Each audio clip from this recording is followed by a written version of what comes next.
So this is all the parts of the air cleaner.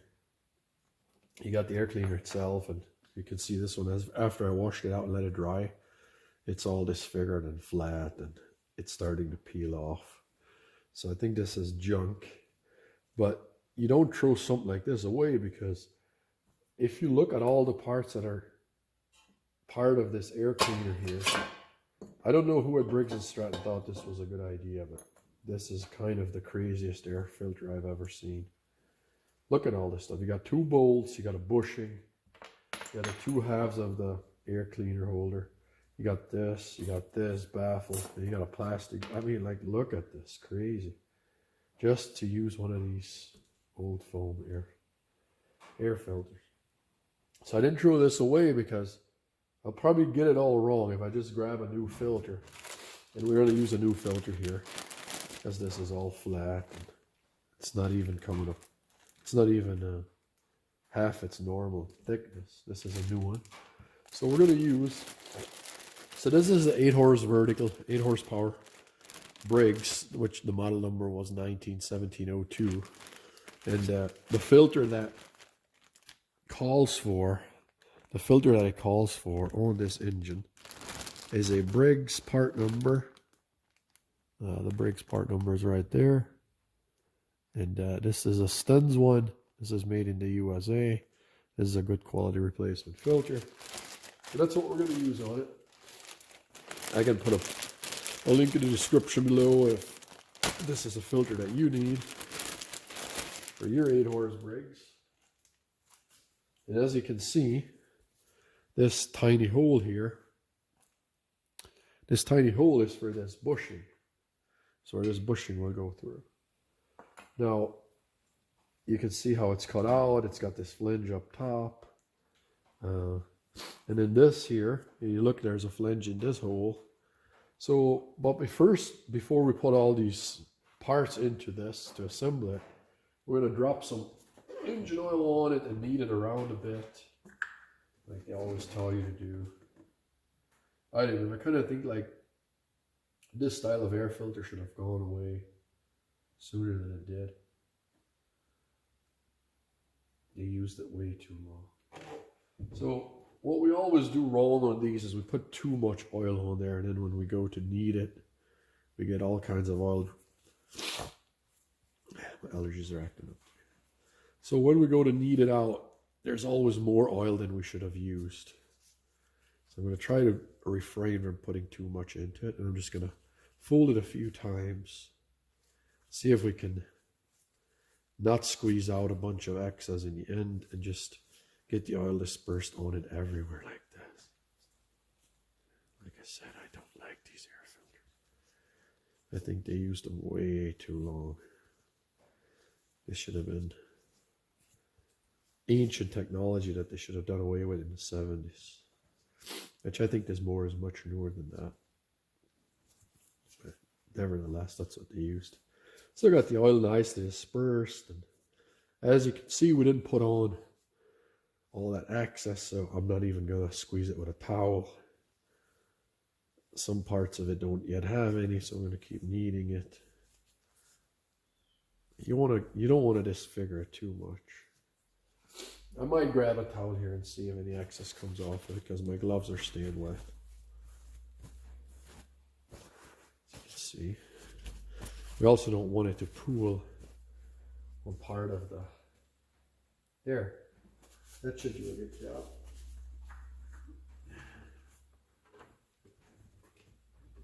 So there we go. You got some oil on it. I'm going to dry my gloves with a paper towel. That was way better. I usually put too much oil on it to begin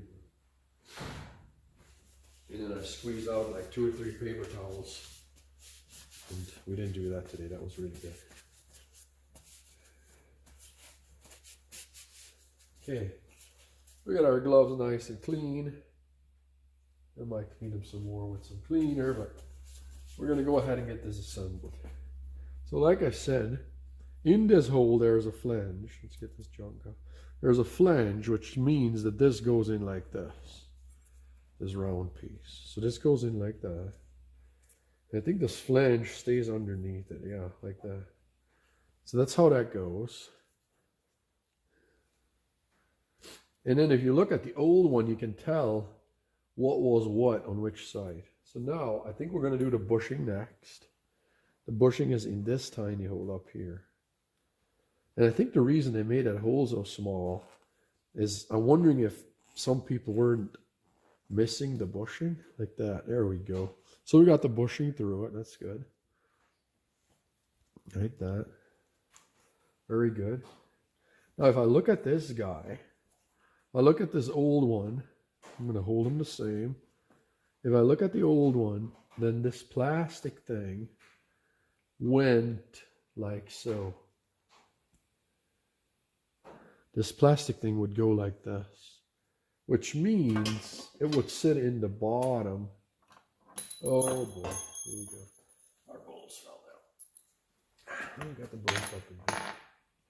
So that would mean that this thing sits down here like such. I mean, this thing is complicated. Like, what is the point of this? This madness. What is the point of this madness that they used? So that goes in like that. Okay, you can parse. And this guy, he goes in like that. There it would be. Oh, this fits way better than that old smushed, disintegrated one.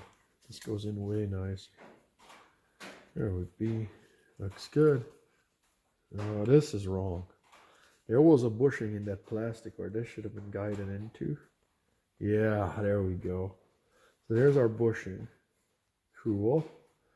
Now this will also go in place. Like that. And then if we flip this over and we judge by the holes, this thing,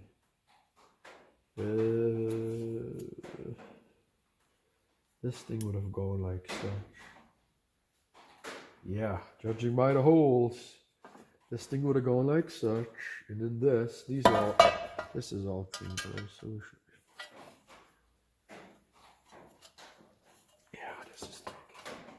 What a sophisticated piece of work. What a sophisticated piece of work. And I guess the foam on the edge goes into the seam and seals the seam. Look at that. Wow. Wow, oh wow. There we be. Very nice, very nice. It's really old technology, my friend. Really old technology. There we go. We got her together. Wipe off some of the smudge marks that we made.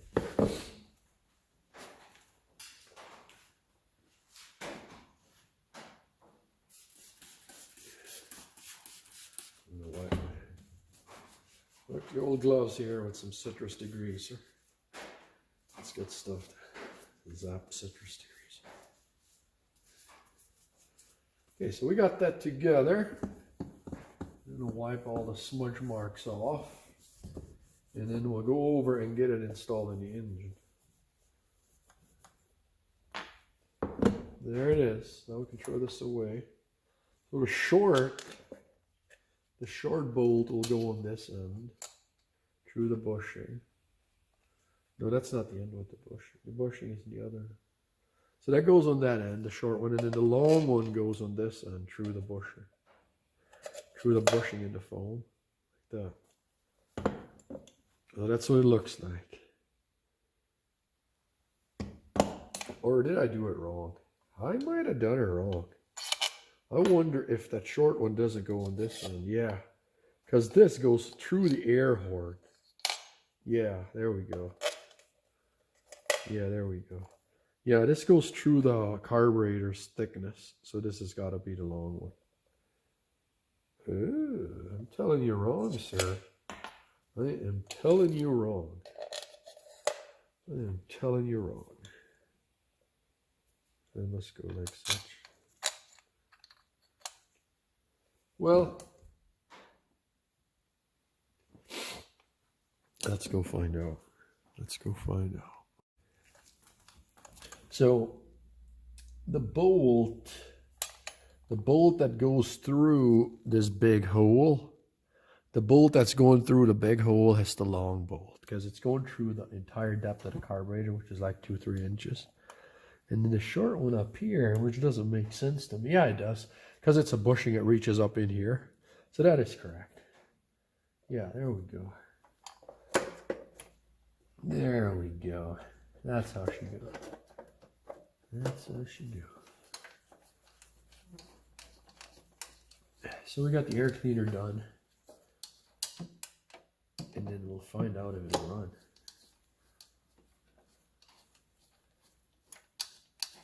And then we still got to find out from the guys what the deal is with the dipstick holder. I'm hoping he has that and that we don't have to buy a new one.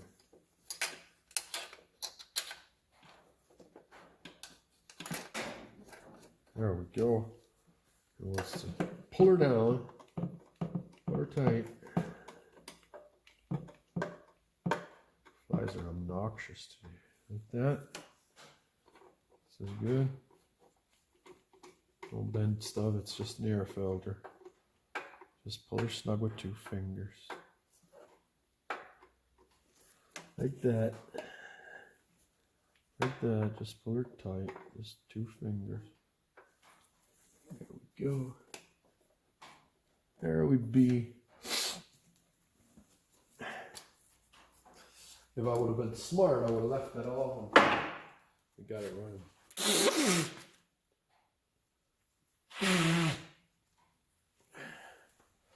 We're going to check if it's got any gas in it. And we'll make an attempt to start. Now, the gas tank is completely empty. And we checked the oil yesterday. We had ample oil. Now, we don't want this dipstick flying out, so I think we had ample oil. We looked yesterday. We'll check her again, just to be sure. Yeah, it's got brand new. It looks like new oil. This fly is gonna get it. This fly is gonna get it. Let's put a dab of gas in it. I don't see any. Maybe it's down in that one part of the gas tank where you can't see it.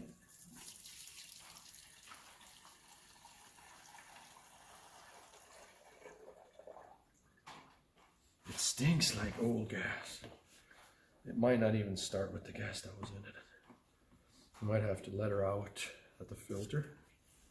It's the gas stinks. Let me grab it and clean it.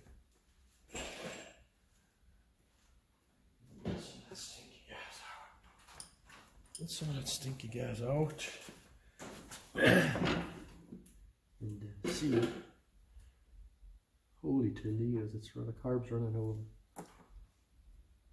Yep, there we go. We got the carb running over. That's not good. Carb's running over. That means the float is stuck. So we know the gas is running. We know the gas is running to the tank. I don't know what he's got going on in the. You got the gas. The gas is making it to the carb because the carb's overflowing. Either the needle is stuck, or maybe the needle is stuck. Turn the key on. The key is on. I'm going to put the bottle up. Now I do not know. I bet the brake is not on. Put the brake on. Let's put the brake on. There we go. So we got the brake on to where it is not engaged. It should not want to drive. It is in neutral. Let's pull this and see what happens. Get that carb running over fast.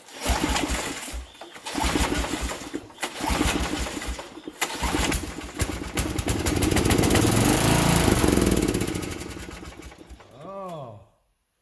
Wow, oh wow. Interesting. Interesting.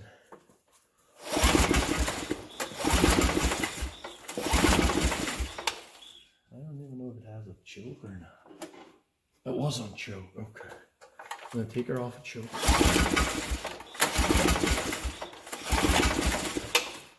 See, we started it on choke. And, yeah, it was running over. Let's open this once more. See what oh, all this is full of gas. So even the shut off is leaking. Even the fuel shut off is leaking.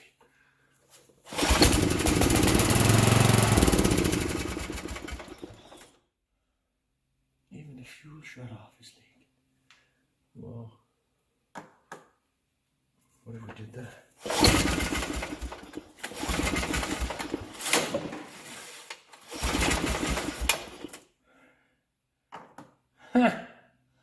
Wowzer, wowzer. Wowzer, wowzer.